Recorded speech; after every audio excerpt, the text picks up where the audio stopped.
what Kenyans have not asked for. As far as we know, Kenyans have never asked for funds to be launched. Kenyans have specifically asked for the cost of goods to come down and taxes to be reduced. But Kenya Kwanza is talking about deficit and funds. We have seen Kenya Kwanza resorting to the tired and bigoted phrases like "lord of violence." It won't work. People don't care. All that the people want is food.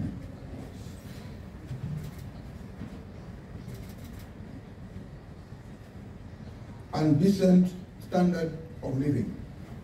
If Kenya Kwanza has a price of peace, as a prince of peace who can provide food, no amount of character assassination of his challenger will sway Kenyans. People want food. We have seen Kenya Kwanza.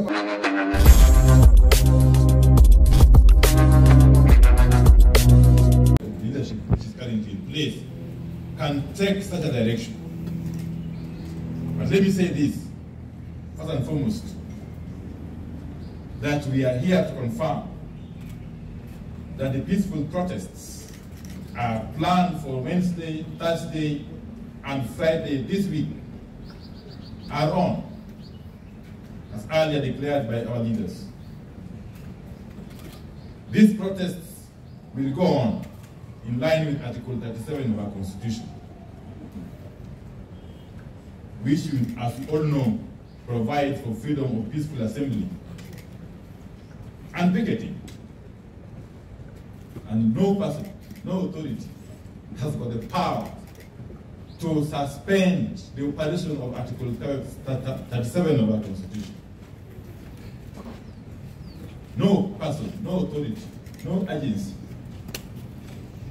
not William Watu, not Kitule Kindiki, not Gachagua.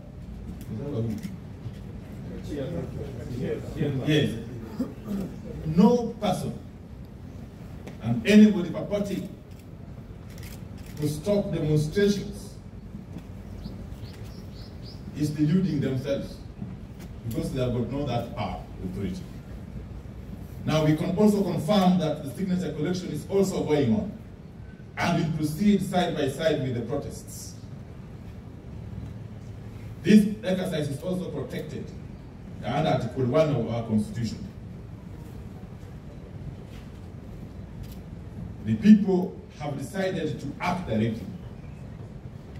And who are we to go against the wishes of the people? And having said this, we wish to set the record straight on a couple of things that Kenya Kwanza got wrong last week in their response to the ongoing protests. Now, Kenya Kwanza claimed that protesters are being paid. Now, for anyone to claim that those protesters who came out in hundreds and thousands in places like Imali, Busia, Kitale, Kilifi, Kakamega, Machakos, and Nairobi, among other places, were paid is to be extremely insincere and to live in deep denial. And that should worry Kenyans. A regime in denial and deep slumber is a very dangerous regime. And Kenya Kwanza is one such regime, as we all know by now. Now, we are shocked at how fast Kenya Kwanza has lost contact with the people and how they don't understand what Kenyans are going through. Kenya Kwanza claims that the protests are not about the cost of living. In their view, the cost of living is not so high as to warrant protests. That is how a regime that has abandoned people's agenda thinks. And Kenya Kwanza is obviously one such regime. Because Kenya Kwanza does not seem to understand or know how hungry and angry Kenyans are. And like a broken record, Kenya Kwanza is stuck still talking about the handshake of 2018, the Nusumkate of 2008, and so on and so forth. Kenyans are past that stage. And since the last imagination, Kenya Kwanza is the only political formation still thinking and talking about these handshakes and the rest. And no wonder the regime has lost the people. Now Kenya Kwanza is accusing us, Azimio, of failing to provide solutions to the rising cost of living. Seriously. We know no country where a party stays in government, but once they want out of government, provide solutions to the problems of living. If Kenya Kwanza solutions are not working for the people, then Kenya Kwanza needs to get out of power. Just disband and quit. Across the world, responsible leaders and regimes admit failure of their policies and quit in the interest of the nation. Don't ask us for solutions. Quit and pave way for a regime that has solutions. Indeed, if we took our power, we would provide those solutions.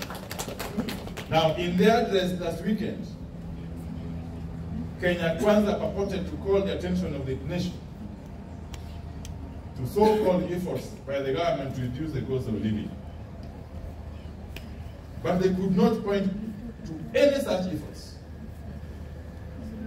If there's an effort to lower the cost of living, Kenyans will notice it. And Kenya Kwanza would not need to be explaining itself or struggling to explain itself.